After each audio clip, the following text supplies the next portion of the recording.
Sometimes innovation travels so fast that slides can hardly catch up. But there you are. So I'd like now to invite Mariusz Cholewa and the colleagues in his panel to the stage. Mariusz will moderate the last panel session today under the name Driving Client Engagement for Responsible Credit. As all of you, I think, know, Mariusz is the CEO of BIK and at the same time president of ACCIS. I am sure that you are as interested as I am in the experience and insights that these experts can bring to us.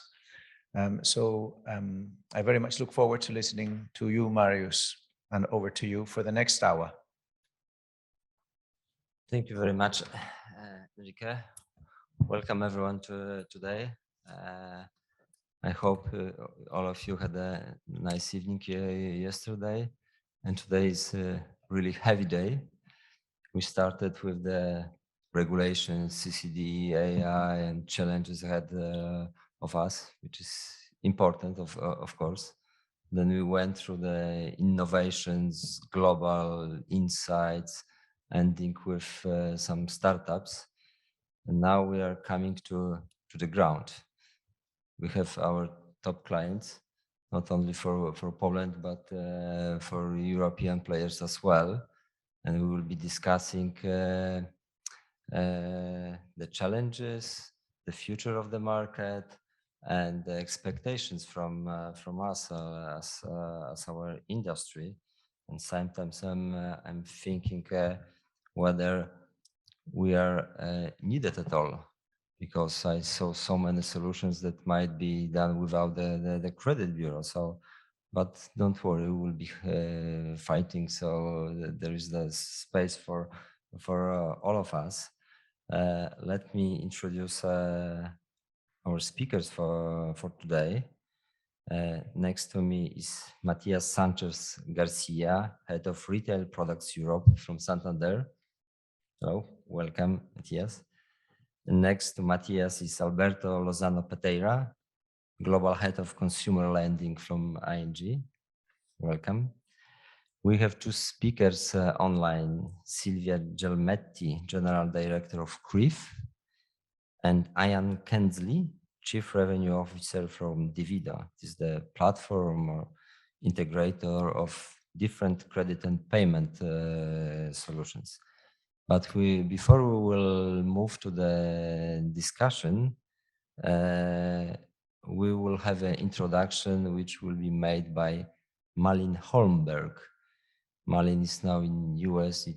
She wasn't able to come to Brussels.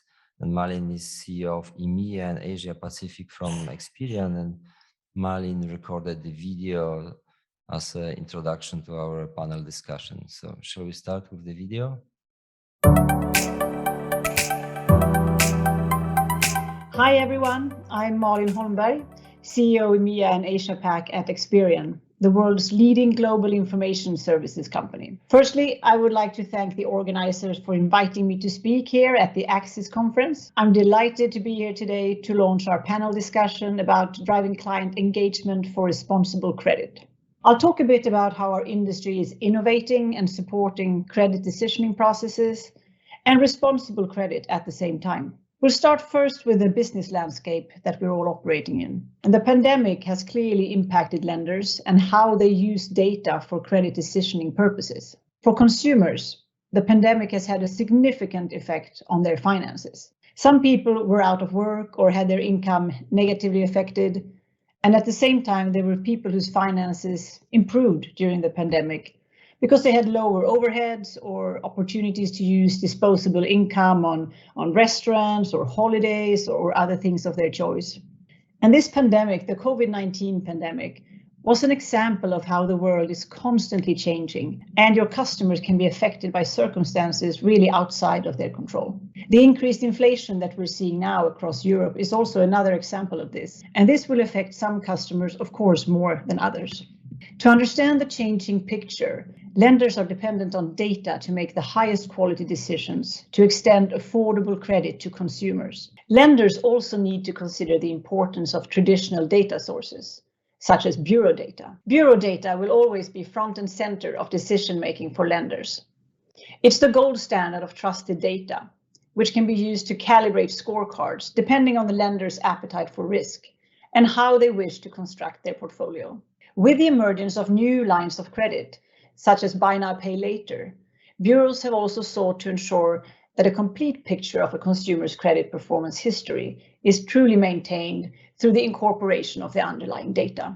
UK credit bureaus recently announced plans to incorporate BNPL data as of June 2023, with the US market seeking to develop a dedicated BNPL bureau also to address the market's requirements. This requirement is further evidenced by lenders searching for new ways to ensure they are only extending responsible credit. 62% of businesses in EMEA told us they need more data to fuel their analytics needs, according to our latest research conducted with Forrester. Now we will hear from Ian Glover, UniCredit, and Irem Kam, IPCredit, on their thoughts from a market perspective. Why is data key to understanding our customers' financial situation? We see this for two key reasons. One, because it's a competitive market. Customers have bank accounts or can have bank accounts in more than one bank. So we do not see the full picture just in the customer's transactions and the current account. So we can have, for example, hidden affluent customers. We also want to be proactive and understand any negative or positive change in our customer's situation so that we can proactively help them. Data is key because IPCredit is a tier bank, one bank in Turkey with over 10 million active customers and over 20 million applications per year. This being the case, it is impossible to do responsible lending without making data key to understand the customer's situation. IPCredit, being dedicated to innovation, had started a digital transformation project in the consumer loan application process with Experian the year before the start of the pandemic. And the aim was to use alternative data sources and create a better customer journey in the application process. While traditional data sources are important, new data sources can also play a role with consumer contributed data. Lending is competitive, and the main players always want an edge over their competitors in understanding their customers. And new data sources can help increase your understanding of customers to lend to more people, particularly those who would otherwise be marginal declines, because you have a greater understanding of their circumstances. According to our research with Forrester Consulting, 65% of businesses in the EMEA region are exploring different types of data sets to improve accuracy of their analysis, such as through non-traditional data like open banking. We are actively seeking to encourage the use of open banking through the adoption of PSD2, particularly as we've seen the derived benefits in markets that have really embraced this opportunity. As such, we are working very closely with several large European banks to assist them in the automation of affordability assessments, in the case of consumers, and cash flow analysis for small to medium enterprises. The accurate assessment of affordability is a key element to ensuring responsible lending within the consumer space. SMEs have traditionally faced hurdles in accessing lines of credit, often having to submit large volumes of paperwork to support an application. We are confident that our work will streamline this process, opening lines of credit to performing businesses, in turn supporting a key pillar of a strong economy, namely the SME sector. The use of utility data or subscription data, for example, can really help improve credit assessment with the potential to offer credit to a thin file application that may otherwise be rejected, enhancing financial inclusion. Experian has been at the forefront of enabling consumers to enhance their credit profiles through the use of Experian Boost. And this functionality has proved to be incredibly popular in both the US and UK, having been highlighted by a number of publications and winning numerous innovation awards. We can convince customers to share their data, but for a good reason. Customers need a compelling reason to share their data. Our research with Forrester Consulting shows even people who are initially reluctant to share their data with an organization will reconsider it if it provides them with a faster customer journey, better rates, or a higher chance of acceptance. This is always supported with a strong focus on data privacy and adherence to GDPR. With consumers being the owners of their data, they can be empowered to derive value as and when they require it, whilst being protected at the same time. The customer journey is also important, and lenders have a part to play in enhancing it, which really drives client engagement. With the rise in digitization catalyzed by the pandemic, it's important for lenders to create a smooth and easy customer journey to maximize engagement with the customer. The goal for businesses should really be focusing on removing inefficiencies from the digital onboarding and other key touchpoints in the customer journey. 62% of businesses have seen increased credit applications from new customers over the past 12 months. So it's essential to make it easy for them to provide and share their information to get the best view for decisions. We're not doing responsible lending just for the sake of responsible lending. It's actually the smart way and the best way to do lending business, as long as you strengthen your lending strategies with analytics and alternative data sources. Talking about responsible lending, clearly a key aspect of our institution is being completely in line with and a responsible lender. How we can basically ensure that with analytics. Having a strong customer understanding allows us to help that customer in advance of any problem occurring, and also allows us to lend the customer the right amount of money and control responsibly the level of debt they are taking on. Businesses need to lend responsibly. Businesses are under increasing pressure to provide fair and responsible lending. And with the new European Banking Authority regulations, this includes the responsibility to assess creditworthiness and affordability, not just at loan origination, but across the lifetime of a loan. Data is one thing in understanding a customer, but it's what you do with it that counts. Industry-leading data analytics is vital to understanding customers, so lenders offer them affordable credit. Our research shows that 69% of businesses are prioritizing investment in data and analytics to get a true 360 view of their customers. We have a responsibility as credit information providers to help people access products that are better, faster, and more affordable.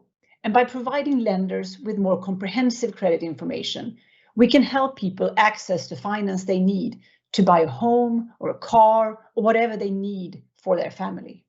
New data sources and improved data analytics can help lenders serve people that have previously been unable to access mainstream finance. Helping our clients to lend responsibly can have a positive and lasting impact on society. So I'll now hand you back to Mariusz, who will be leading the discussion today. Thank you so much for having me speak at this conference, and enjoy the day together. Bye.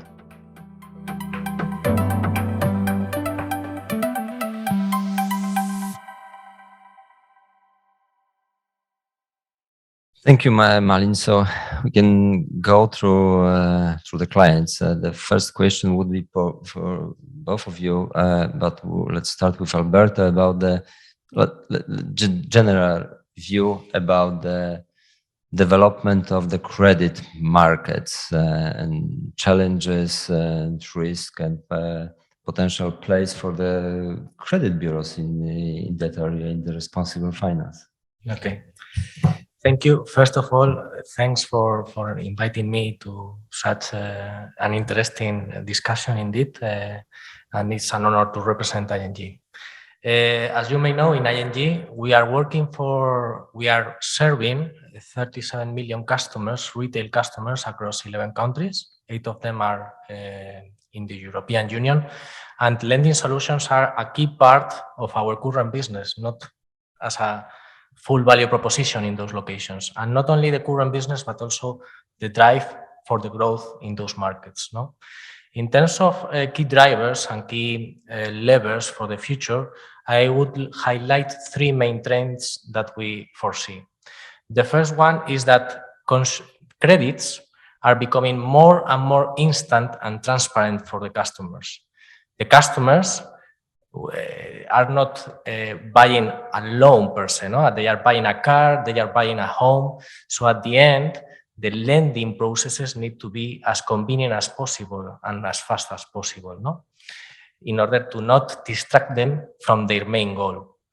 In that sense, immediacy is the new norm, not only in consumer lending, in which the customer is taking the decision in front of a merchant, but also in the mortgage business, because engaging the customer from the very beginning with an instant decision is key in order to trigger and to optimize the costs of the whole mortgage process. Therefore, we need to build the infrastructure and the capabilities needed in order to provide those instant decisions and those, in such a way, instant disbursements. That is the first trend. The second trend, I would highlight that consumers are getting more and more used to share their data, not only within financial institutions, but also with other retail companies. That brings full potential to lenders in order to provide personalized lending solutions. Having said that, data privacy, as we have commented, it should be kind of a core value that we need to offer to our customers. The more transparent with the usage of that data to the customer, and the more clear that we are with the customers on the benefits that it came, the more chances to succeed in this competitive landscape we have.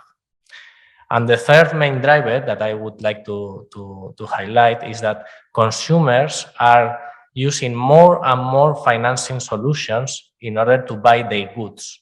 Buy now, pay later and deferred payments are rapidly growing, and not only in the current environment, but also in the future. In the upcoming years, the growth would be maintained. Therefore, a huge competitive landscape is appearing, not only from traditional lenders, but also from fintechs and also from retail companies that also wants to play a role in there. No? In that sense, we need to act responsibly. And in that sense, we need to all have the same standards in order to communicate to our customers our value propositions with clear and easy language to be considered. In ING, responsible lending has been one of our core values that has been maintained along these years. No? So I think that is going to be more and more important in the future, while financing solutions are going to grow up. Thank you, but you haven't mentioned anything about the credit bureaus. How do you see that place in that area?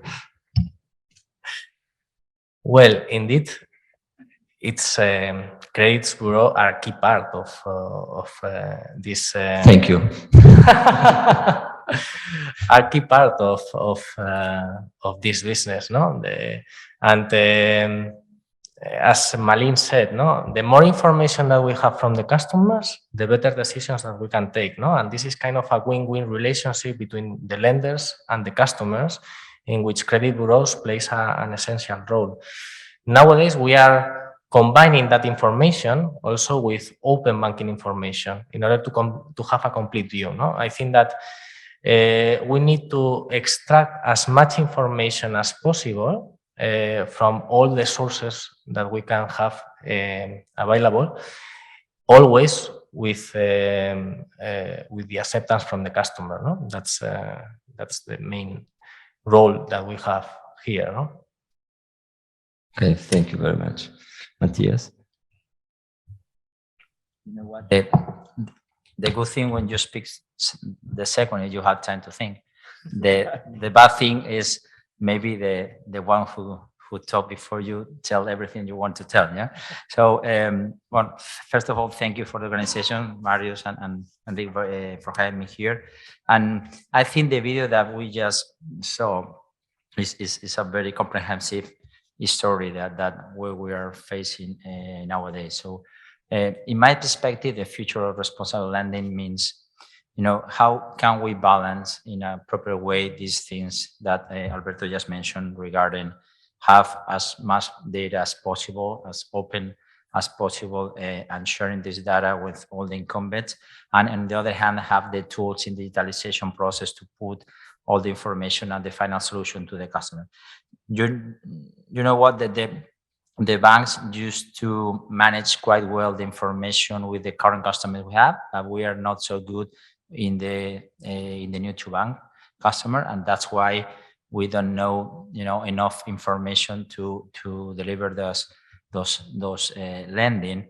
The data is important, not only for the credit decision, is because we think we are a little bit obsessed with the data, because we have 80% of the data we know for to cover our risk appetite sometimes, but we need more data in order to know if our current solution really means something to the customer. Sometimes we tend to sell to them the normal loans we have in our portfolio, but we are not seeing really well what are happening outside in the market. That's the reason why Pilates company and also fintech are, more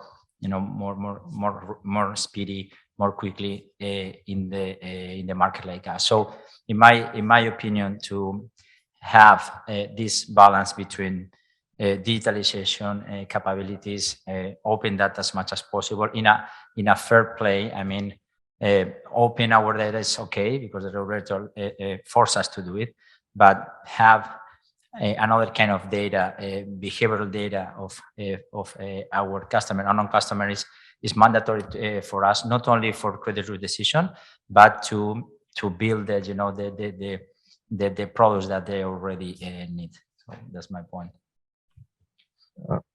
Thank you. I've made a note that if you have your own clients, you know everything, but for the new clients, you need the credit bureau.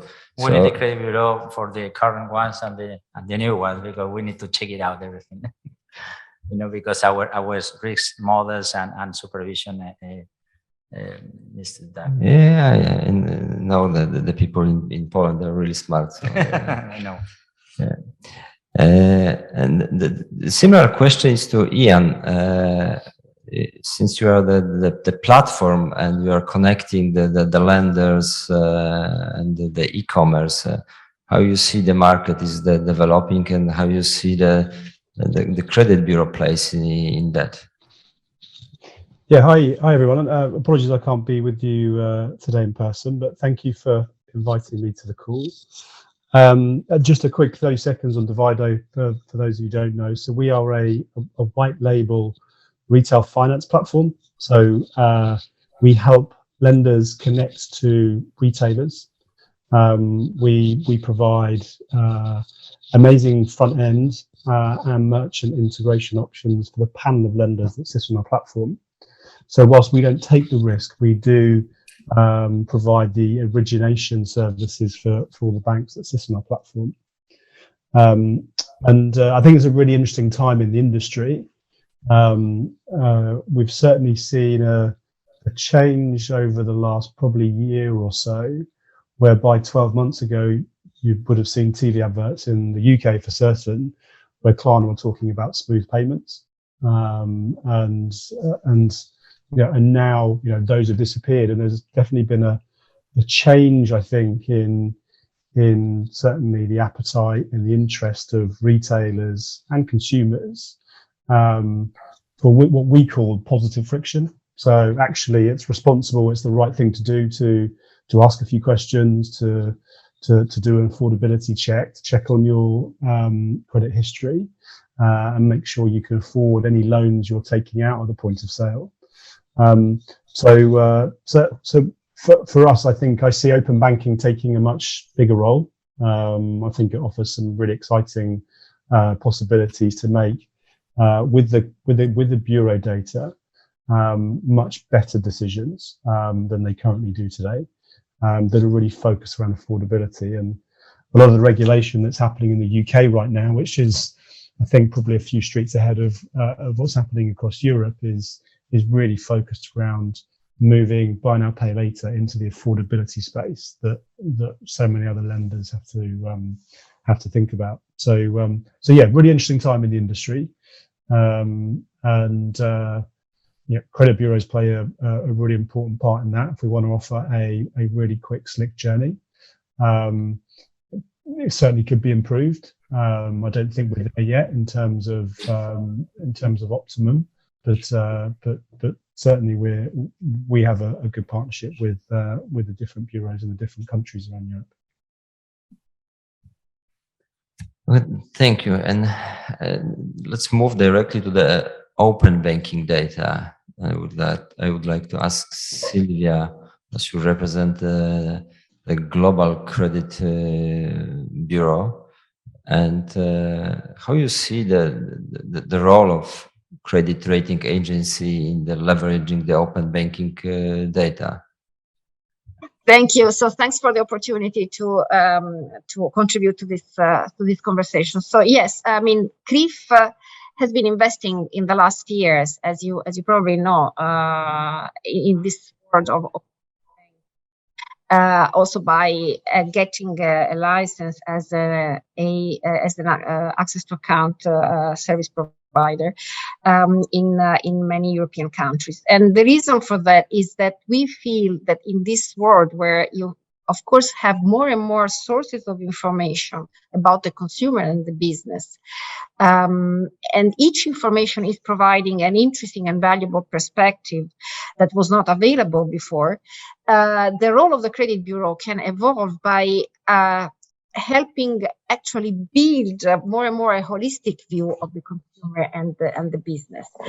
The holistic view around the bureau data, which remains the accurate and reliable source of credit information, but adding different perspectives, such as the information that you can get from the current account transactions that allow you to actually, for instance, for clearly for the new to credit, for the, let's say, young people, to build some new information that may not be already in the credit bureau, or in any case to build a sort of income and expenses account for the consumer or for the business that especially of course not to have financial statements, or where the financial statements are less, let's say, usable for instant credit or for instant decisioning. So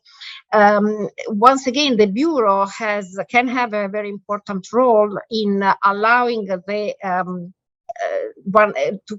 to rebuild a holistic view and a synthetic view of this consumer or the small enterprise by collecting all this information, adding and integrating the information to the credit traditional, let's say, credit data, and therefore providing a number of KPIs that are immediately useful or immediately actionable by the financial players. So that's in our experience, for instance, if I take Italy as the country where we started earliest to provide this information, it's been very interesting to see that the percentage of consumers that actually give the consent and go through the whole journey is higher than we expected at the beginning.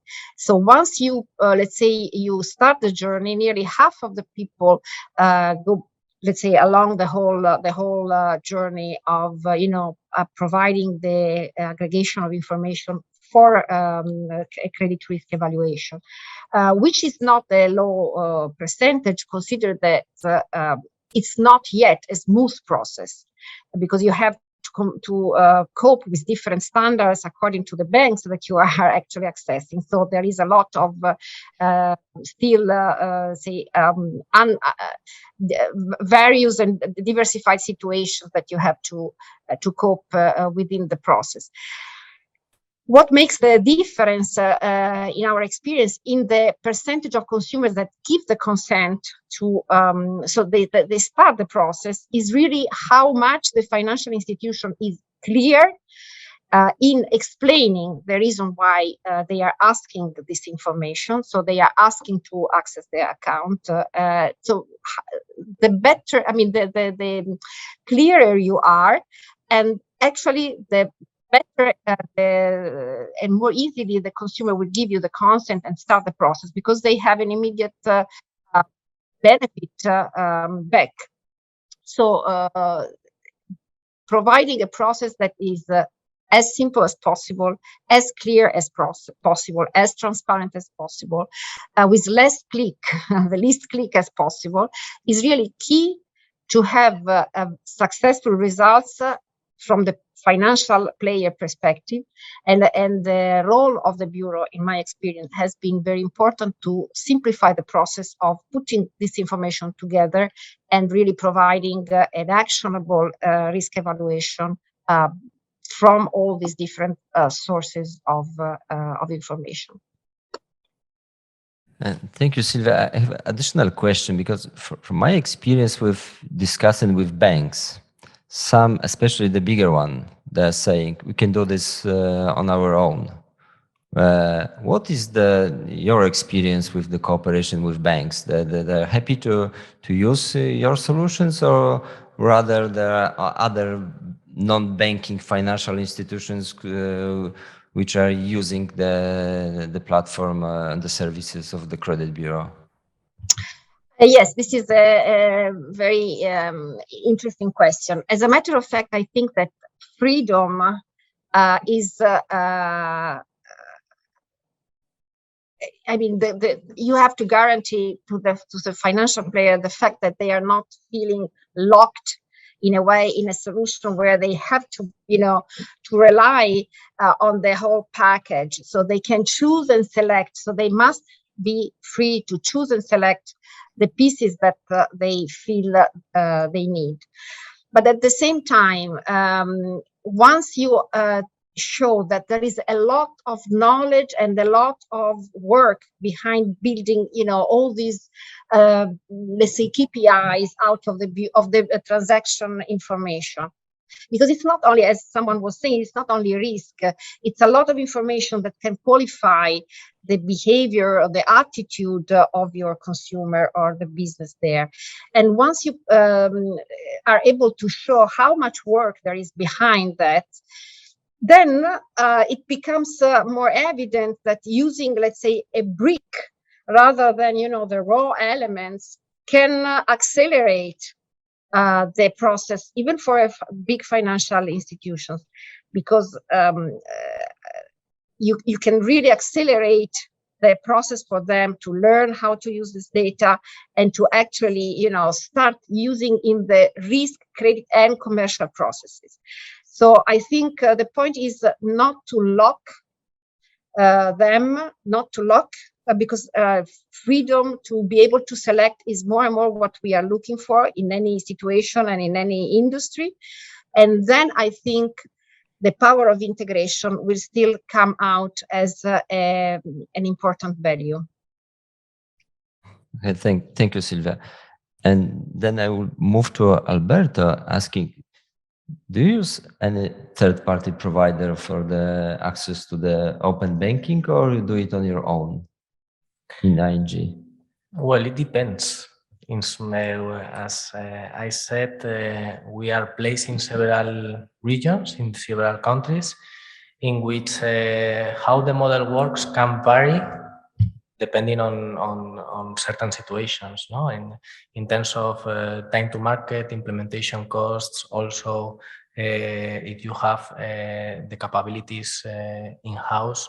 So we are not forcing to have those capabilities in-house, but we need to have kind of a comprehensive view in order to take the best decision possible in each market. No, I think that these are core capabilities for the bank in order to understand transactional data from our customers. Whether we do them in-house or outsource should be based on the situation. As always, that we have kind of a win-win, as Silvia commented, win-win relationship in which we can learn also internally if we outsource those capabilities, no? Okay, so guys, we have a chance to be in the banks with our solutions for the open banking. But Alberto, if you say a few words about the other kind of the data using for the creditworthiness assessment or other purposes, maybe there is the place to work together with the credit bureaus, or we should be afraid that you will use another data to replace the credit bureau? Well, as I said before, no, the more data that you have, you can have a broader view of your customer and understand better patterns and behaviors. No, in a very pragmatic way, we traditionally have asked to the customer to provide some proof through documents. No, at the end, if we look some time ago, I think that having transactional models have replaced that part.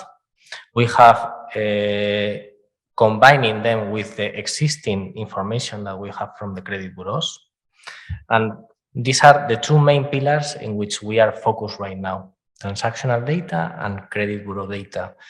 Regarding alternative sources of information, I think that they will come, but in a very pragmatic approach. We are not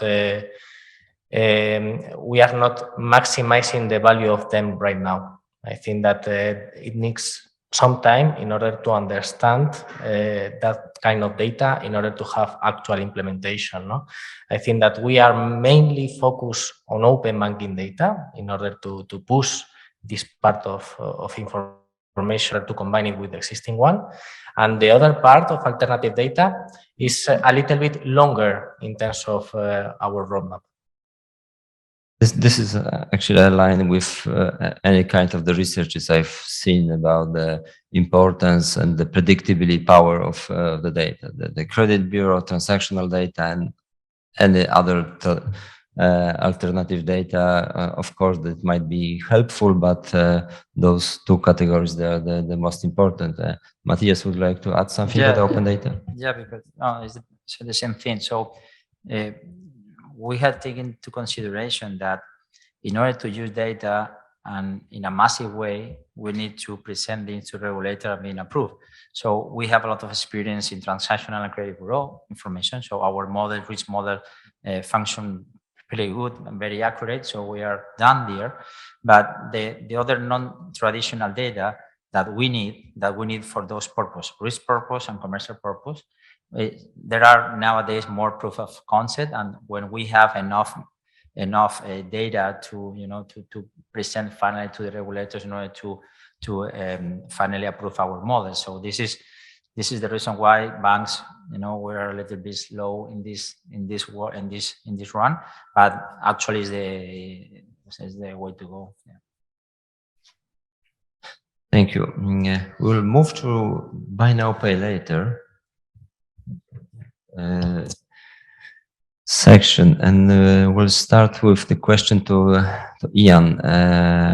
How you see the market? Is there your clients? The market in different countries we see they are growing very rapidly, but there are some concerns about responsible credit. How the buy now, pay later should be reported. Are your clients they're ready to report to the credit bureaus, or is the market is growing? Could you give us a few words about the BNPL?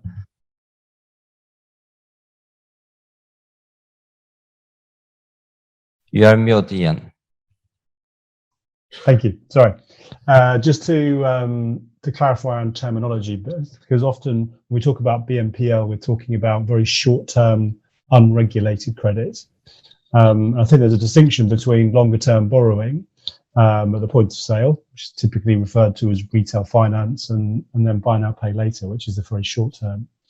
I think the short-term borrowing space, and there's certainly a grey area in the eyes of the BNPL players like Klarna, around if it's a payment product or if it's credit.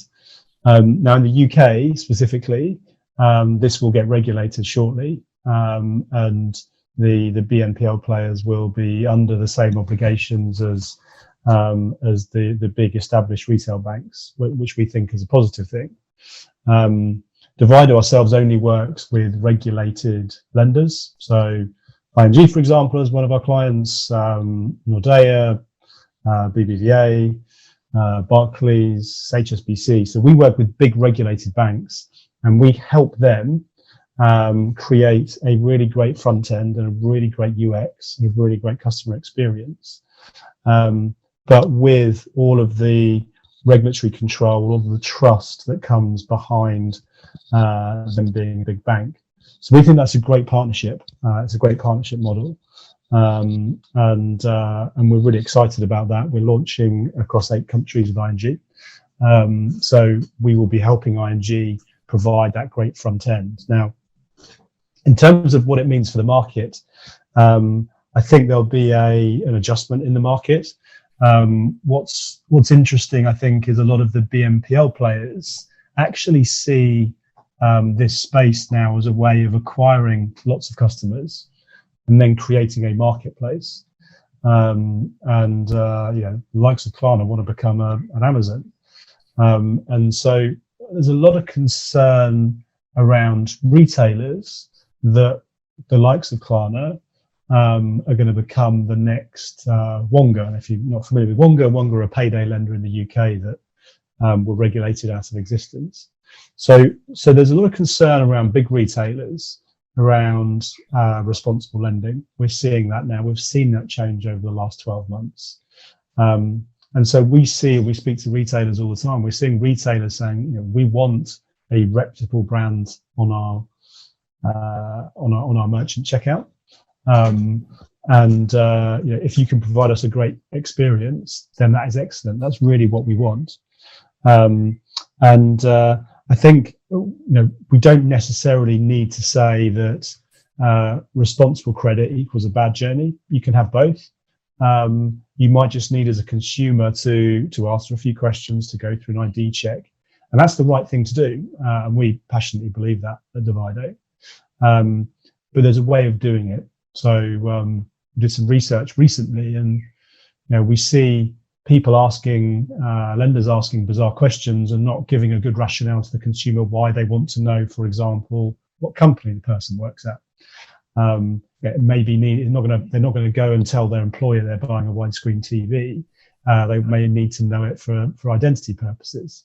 So I think there's in the BNPL retail finance industry, I think there's an adjustment happening, but I think those changes are positive. Because certainly what these unregulated short-term borrowing providers are doing is they're storing up lots of different loans without the ability for consumers now to get a single place where they can see all of their different loans together. And that's really, really important, because if you have a credit card with HSBC, a debit card with Lloyds, and an Amex credit card, and then you start getting a couple of Klarna loans and a Santander loan. So getting a full view of that in one single place, obviously open banking can help that, but it's not really at a stage yet where all of those things come together in a really easy way for consumers. So I think for us, I think that's where we see the next evolution of this industry is how you help consumers manage ongoing monitoring and visibility of their total exposure and their current financial situation. Thank you. And it's quite easy to report all of the buy now, pay later to the credit bureaus. So then the customer who could have a full picture, and even financial institution could assess well the customers. And before I move to Silvia, I would like to say a few words about the buy now, pay later in Poland. There's different legal regimes, at least 3 of them, and we see some of the buy now, pay later transaction in the credit bureau, not all of them. I would love to see all of, but there's some players that are just communicating to the clients that will promise you that your file wouldn't be provided to the credit bureau. I'm not sure whether it's fair, but what we will be doing, it will be the special code for that product, buy now, pay later, because we have to exclude it from the scoring models. We have to learn how that product works, and based on that, we will develop maybe the new score, or maybe we adjust the current score. We don't make any decision yet. But Silvia, how you see the buy now, pay later from your point of view? Yes, buy now, pay later. I mean, as someone said before, it's showing actually the increased use of financial solutions to support purchases and support consumption. And if we are talking, and definitely it's getting, I mean, more and more consumers to actually rely on these delayed payments. So if we are talking about responsible lending is based on one side on consumer education, and on the other side on let's say, transparent and symmetric, let's say, information to really be able to evaluate and assess the situation of the consumer. So we definitely believe that sooner or later this type of financial product will need a more accurate credit check. Will need a more consistent reporting to the credit bureaus, and will need, let's say, also specific solutions, because this kind of product has peculiarities compared to the other to a mortgage or to other forms of consumer credit. So typically we think that the bureau needs to adjust and actually provide the best solution for these market evolutions.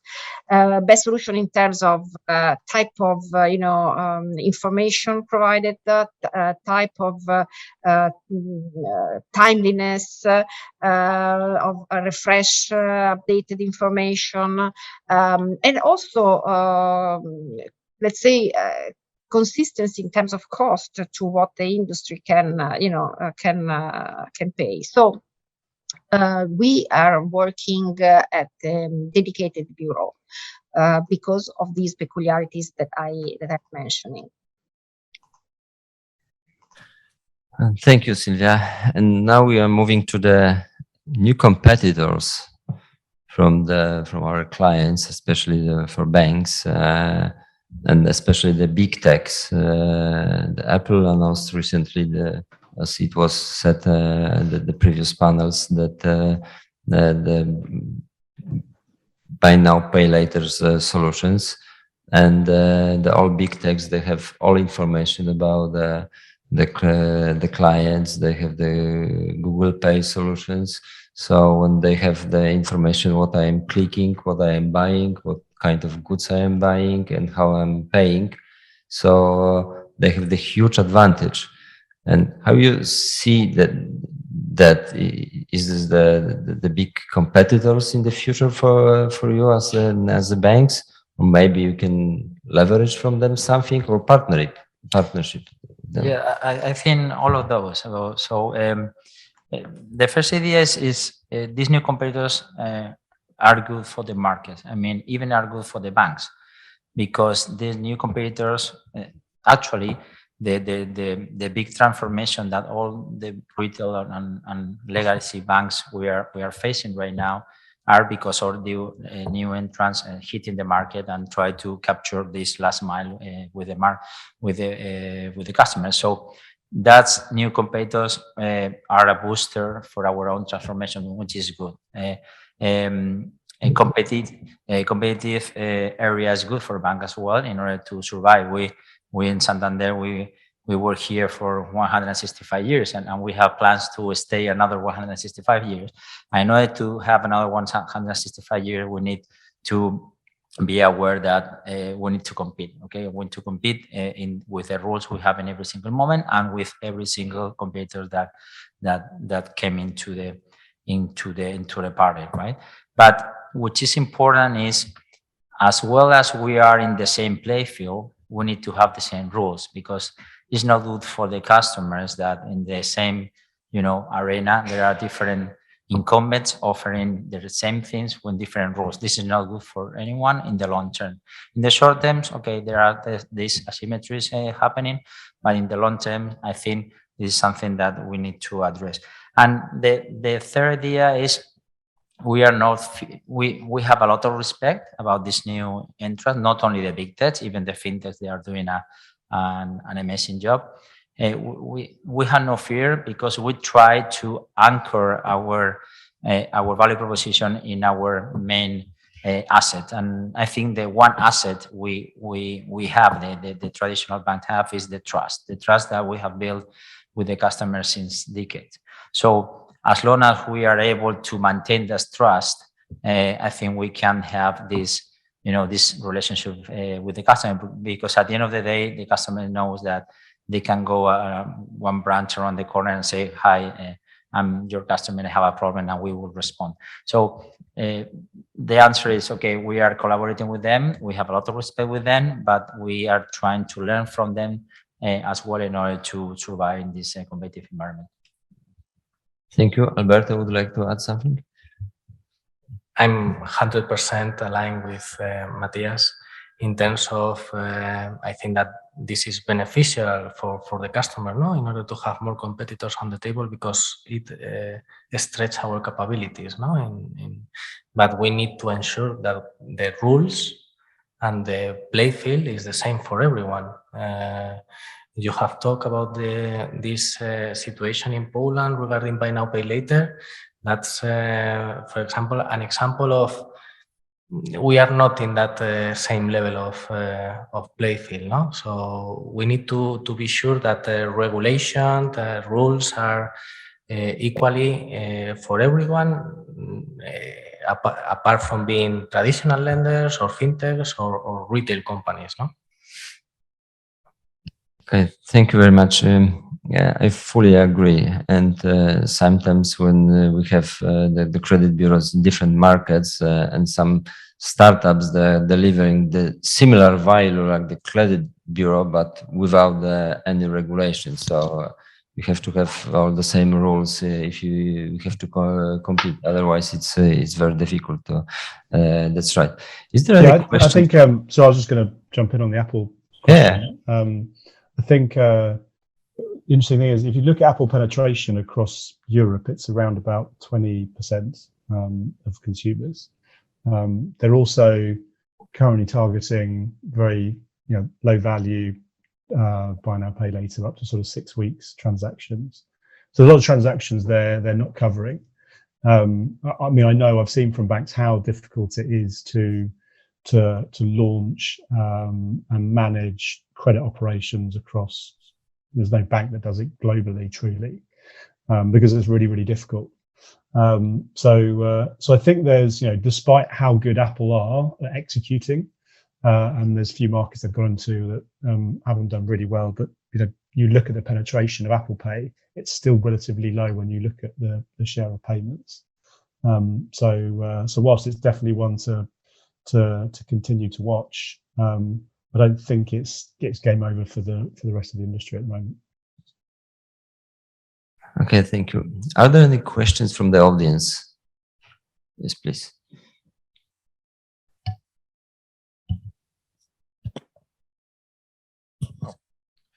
Hi, thank you all of you. Very, very interesting topics. And I would have a question specifically for Matias and Alberto. So you were mentioning about the alternative data. And besides the fact that you mentioned on the regulator acceptance, what is your point of view on what would be the other job to be done in order to unlock the utilization of this kind of data sources? Thank you.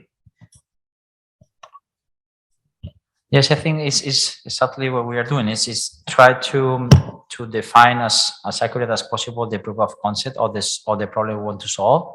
Then put our efforts together, try to have a critical mass to finally present that they are accurate. So because the regulator don't say no beforehand. They say, okay, let's prove me that this model is as accurate as the ones that I approve or increase, your resilience.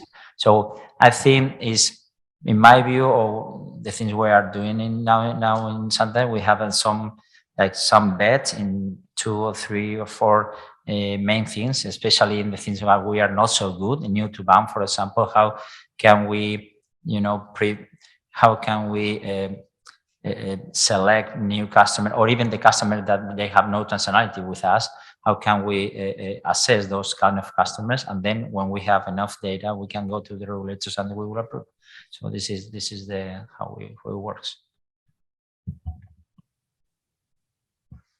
In order to add to what Matias has said, I think that is a matter of maturity also here. No, I think that we as a bank are quite. We have kind of experience on application scorecards, on managing the information that is coming from the customers in a first stage. We have introduced transactional models, so we know how our models can perform based on internal transactions. So the natural way to go is to apply this external transaction also into the models, no? And something in which we have not have the capability yet to enter is this kind of alternative data, no? In every model, you need to have kind of a maturity in terms of what is the level of accuracy that those data points are going to increase, no, the current performance. So I think that we don't know yet, and it's on our job to discover when we will have the maturity enough to have them included as the rest of data points that we already have. Thank you. Are there any other questions from the audience? No.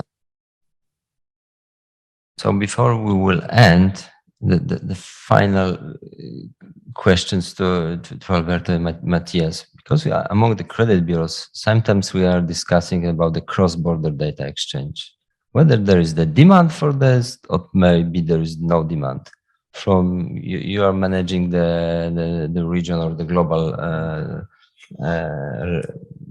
piece of the business. Do you see the transfer of the data between the countries is something we should focus and invest money, or maybe slowly? To be honest, nowadays not so useful, because the regulation of different countries are so complex and complicated. Now they are not integrated. But as long as we can have in the future a more, unit bank or something like that, this kind of data will be more relevant. So my idea is, let's move in that direction, because we only have benefits ahead. But in the short terms, I don't see how can we leverage this in our current solution in the current. That's fair. Thank you. With cross-border information, I have kind of a chicken and the egg issue here, no?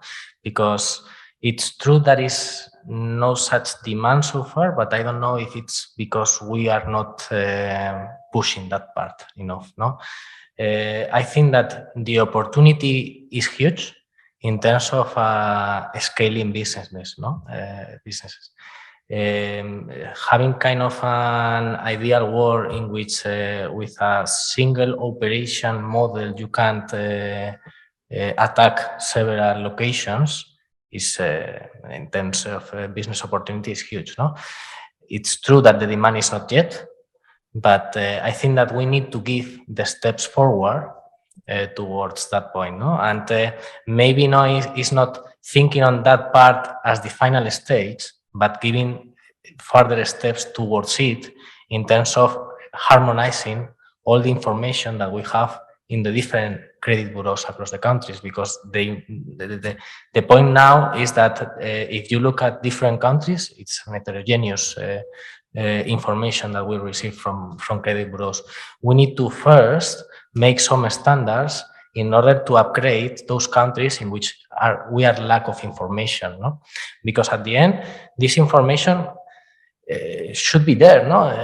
Either we capture it from the transactional or either we capture it from credit bureau, no? I think that credit bureaus are a trustful piece of this journey, and we need to uplift at the end the information that we can have from them, and later on we can talk about cross-border opportunities. Okay, so thank you very much for all the. Let's give the big applause to Silvia, Ian, Alberto, and Matias.